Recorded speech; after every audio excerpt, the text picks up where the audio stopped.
नमस्कार मित्रों, मैं हूं डॉक्टर हरिनिवास। चैनल है संस्कृत साहित्य एवं संस्कृति और इस समय आप आनंद ले रहे हैं हितोपदेश का। वृद्ध व्याघ्र और जो पथिक है, लोभी पथिक, उसकी कथा हमने सुनी। चलिए, हमने ये भी बताया था कि लोभ कैसे अपना मार्ग बनाता है। एकदम से लोभ मन में नहीं आ जाता है। यहां पे इस कथा को आगे बढ़ाते हैं। आपको याद होगा कि चित्रग्रीव नाम का जो कबूतरों का राजा है, वो ये कथा सभी कबूतरों को सुना रहा था कि देखो भैया, इन चावलों के लालच में अगर हम पड़े तो जैसी उस पथिक की दशा हुई, वो जैसे वृद्ध व्याघ्र के हाथों मारा गया, वही दशा हम लोगों की होने वाली है। लेकिन भाई, बड़े बूढ़ों की बात युवान लोगों की समझ में नहीं आती है। और ये आज नहीं है, ये तो हमेशा से ऐसा ही रहा है। एतद वचनम श्रुत्वा कश्चित कपोतः सदर्पमाह। अब इस बात को सुन के उन कबूतरों में से एक कबूतर जो है, बड़े अभिमान के साथ बोलता है, आह किम एवं उच्यते। अरे वाह भाई वाह, ये भी कोई बात हुई। मतलब सामने चावल पड़े दिखाई दे रहे हैं और हम खाने जाएंगे तो हम उस लोभी पथिक की तरह मारे जाएंगे। ये कोई कहानी है क्या यार? अगर ऐसे ही सोचेंगे ना तो जीवन में कुछ नहीं होने वाला। और फिर क्या कहता है, जैसे आज की जनरेशन का कोई नवयुवान जो स्वच्छंद हो गया हो, जो स्वतंत्रता चाहता है, वो भी इसी बात को कहता है, वृद्धानां वचनम ग्राह्यम आपत्काले उपस्थिते सर्वत्रैवं विचारेतु भोजनेप्य प्रवर्तनम। भाई, बड़े बूढ़ों की बात नहीं सुननी चाहिए, मैं ऐसा नहीं कह रहा हूं, लेकिन जब कोई विपत्ति आ जाए, जब कोई मुश्किल आ जाए, तब इन लोगों की बात सुननी चाहिए। अगर सब जगह इनकी बात सुनने लग जाओगे ना तो भैया भोजन भी नहीं मिलेगा। देखिए, बड़े बुजुर्ग तो यही कहते हैं, ये जंक फूड मत खाओ, ये तरह तरह का बाहर जो कचरा मिलता है इसको मत खाओ, शुद्ध भोजन करो, क्योंकि उन्होंने अपनी लाइफ में इस चीज को देखा है। लेकिन अगर नहीं खाएंगे तो ये तो भोजन का संकट हो जाएगा। ये तो ऐसा लगता है कि आज के लिए श्लोक लिखा गया है। यही विशेषता होती है।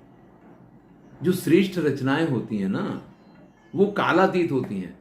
हर समय में वो हमेशा प्रस्तुत ही रहती हैं।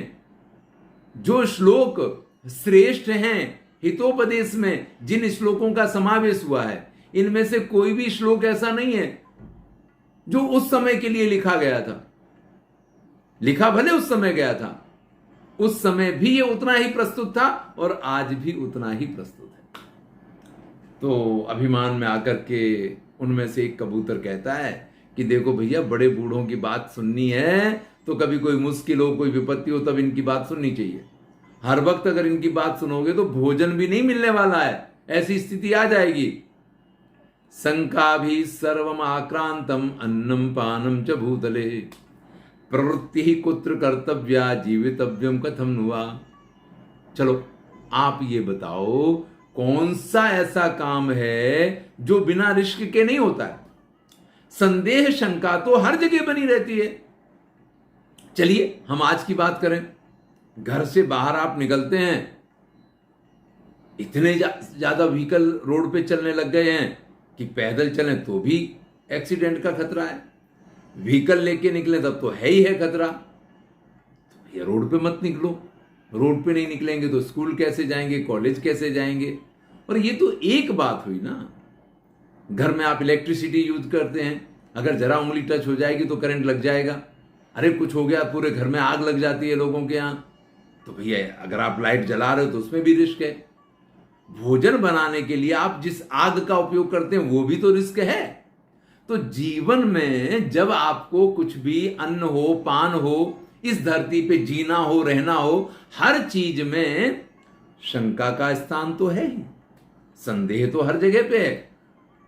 अगर आपको कोई भी सुख चाहिए, कोई भी सुविधा चाहिए, तो उसके पीछे जो साधन है वो तो शंका से भरा हुआ है।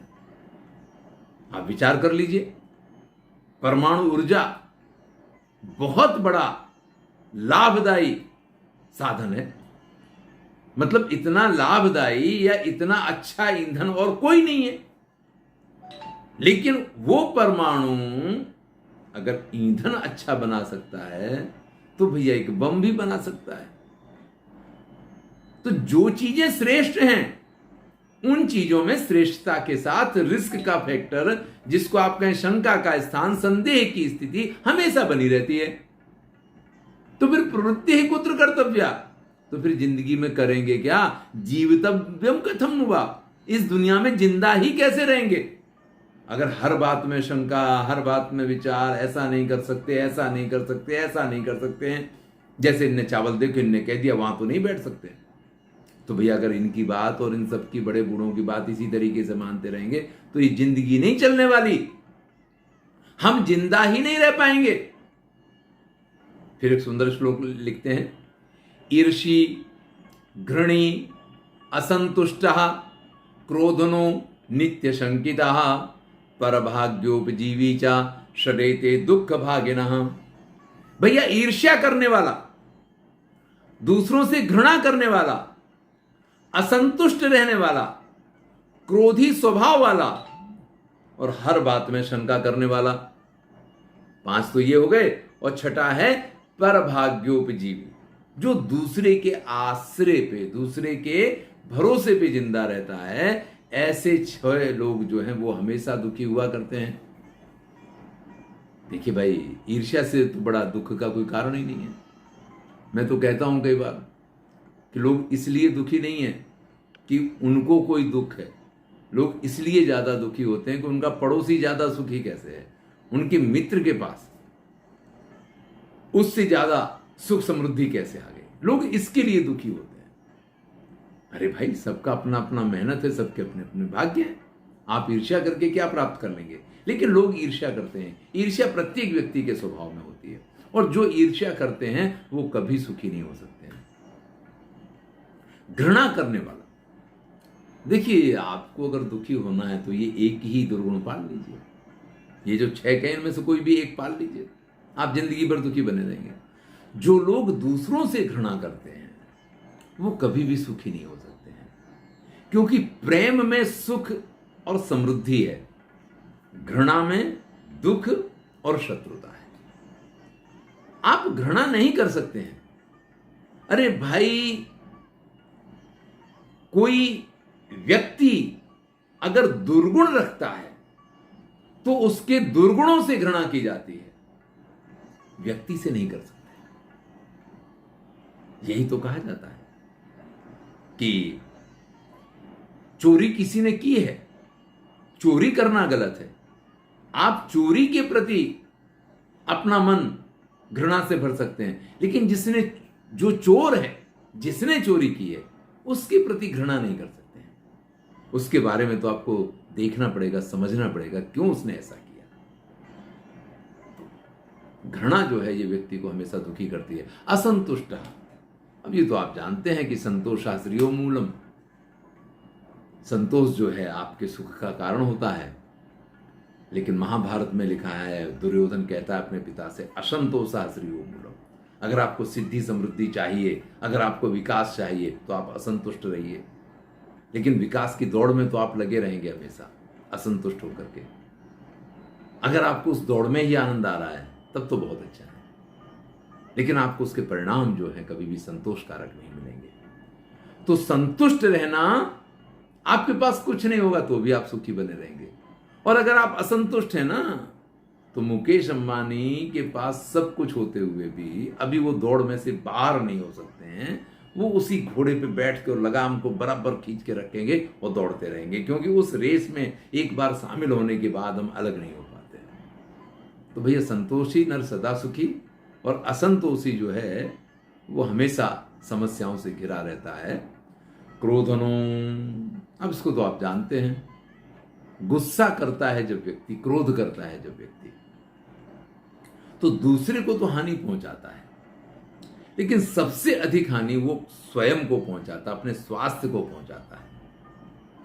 कुछ लोग गुस्से में अपना सिर पछाड़ लेते हैं, कुछ लोग गुस्से में अपना हाथ पछाड़ते हैं।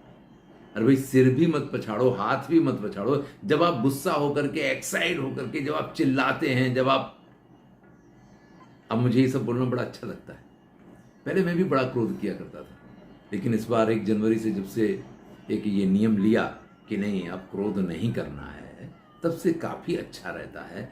काफी अच्छा नहीं, बहुत अच्छा रहता है। बड़ा आनंद है, जीवन सुकून वाला हो गया है, कोई टेंशन नहीं रह गई है।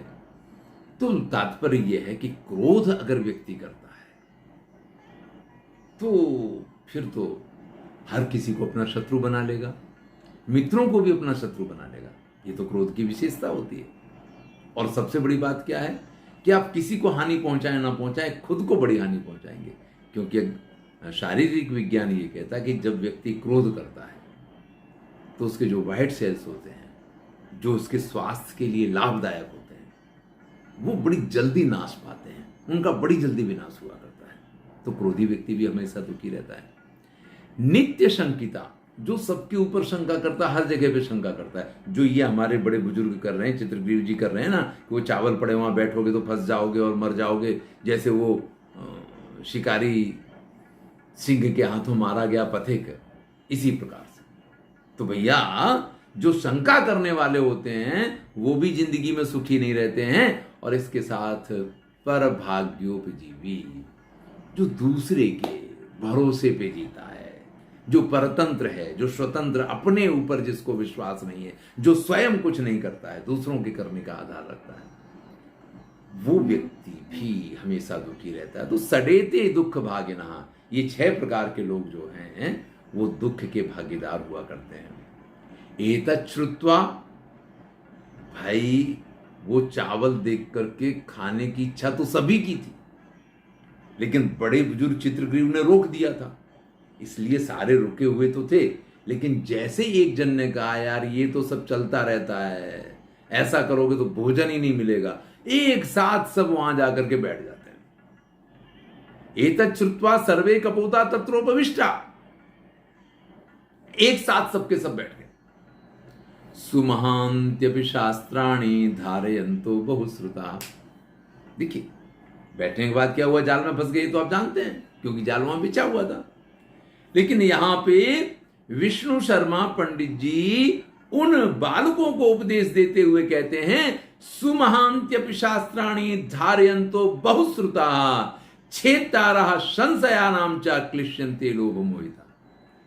भैया, जो बड़े बड़े श्रेष्ठ लोग होते हैं, जो बड़े विद्वान होते हैं, जिनको बहुश्रुत कहा जाता है, जो लोगों की शंकाएं दूर कर दिया करते हैं, लोग जिनके पास अपनी विपत्तियों के समाधान के लिए आया करते हैं,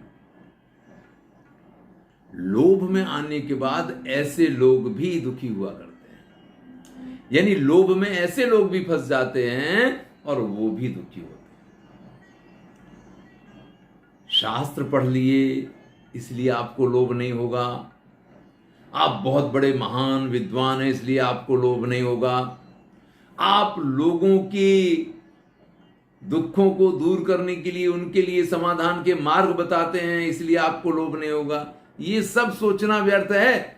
अरे भैया, लोभ के चक्कर में आकर के तो बड़े बड़े, चाहे आप उनको सूरमा कहो, चाहे आप उनको विद्वान कहो, चाहे आप उनको संकट मोचक कहो, ऐसे लोग भी लोभ में आकर के और दुख उठाया करते हैं। अब चित्रग्रीव जो है सबको आश्वासन दे रहा है, क्योंकि जैसे ही सब बैठे और जाल में फंसे, सब एक साथ उसको कोसने लग गए। अरे तुम्हारी वजह से देखो फंस गए, तुम्हारी वजह से फंस गए। तो ऐसे में चित्रग्रीव उन सबको समझा रहा, देखो भैया, लोभ में आकर के तो अच्छों का एक और सुंदर श्लोक देखते हैं। लोभात क्रोधः प्रभवति, लोभात कामः प्रजायते, लोभान मोहश्च नाशश्च, लोभा पापस्य कारणम। लोभ से क्रोध उत्पन्न होता है, समझेंगे? स्पष्ट है वैसे तो, चलिए फिर भी समझा देते हैं। हमें लोभ आया, हमें कुछ प्राप्त करने की इच्छा हुई, हमें वो प्राप्त नहीं हो रहा, क्रोध आ जाएगा। तो लोभ से क्रोध उत्पन्न होता है, लोभ से काम भी उत्पन्न होता है। किसी को देखा, किसी चीज को देखा और उसके प्रति मन लोभित हुआ तो उसको प्राप्त करने की कामना शुरू हो जाती है। वो व्यक्ति भी हो सकता है, वो वस्तु भी हो सकती है। तो लोभ से ही काम उत्पन्न होता है, लोभ से ही क्रोध उत्पन्न होता है। ये तो हमने देखा। लोभान मोहश्च नाशश्च, लोभ से ही व्यक्ति मोह में पड़ता है। अब लोभ से मोह में कैसे पड़ता है कि जिस वस्तु को उसको प्राप्त करना है उसको छोड़ नहीं सकता है। वो सोने का कंगन एक बार दिख गया, फिर वो पथिक ये भूल जाता है कि ये व्याघ्र है। अगर एक झपाटा भी इसने मार दिया, इसके हाथ में नख नहीं है, फिर भी इसके पंजे में 40 किलो की ताकत होती है। यानी हाथी का जब पंजा पड़ता है तो जैसे किसी ने 40 किलो वजन आपके ऊपर पछाड़ दिया हो, इतना भारी होता है वो हाथ। फिल्मों में डायलॉग तो सुना होगा, 2.5 किलो का हाथ है जिस पे पड़ता है वो, है? यहां भैया 40 किलो का पंजा होता है। लेकिन उस टाइम पे सब भूल गए क्योंकि मन मोहित हो गया है उस चीज को प्राप्त करने के लिए। तो लोभ से मोह उत्पन्न होता है। फिर तो आप जानते हैं कि मिलना न मिलना वो तो भाग्य में है, नाश तो व्यक्ति का होता है। हमने इस कथा में देख लिया और ये दूसरी कथा देख रहे हैं। इसलिए लोभा पापस्य कारणम, इसलिए सभी प्रकार के पाप का एकमात्र कारण लोभ हुआ करता है। अब हमने सबने लोभ किया है, खाली हम ही ने लोभ किया ऐसा नहीं, लोभ तो हमेशा से लोग करते आए हैं। अरे बड़े बड़े लोग लोभ में पड़ जाते हैं। एक बड़ा सुंदर श्लोक प्रस्तुत करते हैं, असंभवम हेम मृगस्य जन्म तथापि रामो लुलुभे मृगाय प्रायः समापन्न विपत्ति काले धियोपि पुंसाम मलिनी भवन्ति। अरे भैया, उसके कहने से या वो लोभ में आ गया है, हम सब लोभ में आ गए हैं, ये कोई थोड़ी पहली बार हम लोग लोभ में आ गए हैं, ये तो हमेशा से चला आया है। अरे सोने का मृग हो सकता है, थोड़ा सा भी बुद्धि लगाओ, थोड़ा सा भी विचार करो तो जो हिल रहा है, डुल रहा है, चल रहा है, इधर से उधर घूम रहा है, वो मृग सोने का कैसे हो सकता है? असंभवम है मृगस्य जन्म, सोने के मृग का जन्म ही नहीं हो सकता है। तथापि रामो लुलुभे मृगाय, फिर भी सोने के मृग को देख करके राम को उसके प्रति लोभ उत्पन्न हो गया। अब चाहे भैया सीता के कहने से हुआ हो, चाहे राम को अपने आप हुआ हो। हमारे यहां तो दोषारोपण स्त्रियों पे करने की आदत है। फिर भक्त तुलसीदास जी भी इस बात को भूल जाते हैं, दोषारोपण कर दो।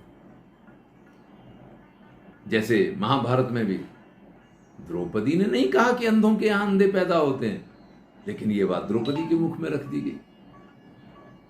कभी महाभारत की वीडियो सुनिए तो आपको पता चलेगा, मैंने वहां पे स्पष्ट किया है। महाभारत का एक एक श्लोक सुना के वहां पे ये कहा है कि महर्षि वेदव्यास ने कहीं नहीं लिखा कि द्रौपदी ने ये कहा कि अंधे के यहां अंधे पैदा होते हैं। लेकिन हमारे यहां आदत होती है। हमारे महाकवि भास भी इस घटना को कहते हैं कि सीता ने सोने के मृग की डिमांड नहीं की, लेकिन महर्षि वाल्मीकि लिखते हैं कि सीता ने सोने के मृग की डिमांड की है। सोने का मृग नहीं हो सकता है, फिर भी प्रभु राम जो हैं सोने के मृग को देख करके उसके लोभ में आ गए। फिर जो कुछ हुआ वो तो आपको पता है। रामायण की कथा कहने बैठ जाऊंगा तो फिर लंबी हो जाएगी। सुननी है तो वाल्मीकि रामायण प्लेलिस्ट है, जाइए सुनिए, पूरी कथा उपलब्ध है यहां पे। फिर भी राम लोभ में पड़ गए। भैया जब विपत्ति काल आता है ना तो बड़े बड़ों की बुद्धि भी चरने चली जाती है। प्रायः समापन्न विपत्ति काले धियोपि पुंसाम मलिनी भवन्ति। जब विपत्ति का काल आता है ना तो पुंसाम धिया मलिनी भवन्ति, अच्छे अच्छे लोगों की बुद्धि जो है वो मलिन हो जाती है, यानी वो विचार करने की शक्ति खो देती है। इसलिए जो कुछ हो गया है ठीक है। अनंतरम सर्वे जालेन बद्धा बभूवु, अब लोभ में आए, वहां बैठ गए तो सभी जाल में बंध गए। ततो यस्य वचना तत्रालंबिता तम सर्वे तिरस्कुर्वन्ति, फिर तो भैया जिसके कहने से वहां बैठे थे सब उसी को धिक्कारने लगे। तुम्हारी वजह से ये हुआ है, तुम्हारी वजह से आज प्राण संकट में पड़ गए। देखो हमारे तो नेता ने पहले ही कहा था कि यहाँ प्राण संकट में पड़ने की संभावना है। अरे जंगल में कहां से चावल आ गया, लेकिन तुम्हारी वजह से ये सब हुआ। सब उस पर टूट पड़े। चलिए इससे आगे की कथा अगले वीडियो में देखेंगे। आज हमने लोभ के महिमा को जाना कि प्रभु राम भी लोभ में पड़ सकते हैं, तो हम सब तो सामान्य मनुष्य हैं। लोभ में आ जाना एक बड़ी स्वाभाविक प्रक्रिया है। धन्यवाद, आनंद लीजिए। अच्छा लगे तो मित्रों के साथ शेयर कीजिए। मैं हूं डॉक्टर हरिनी।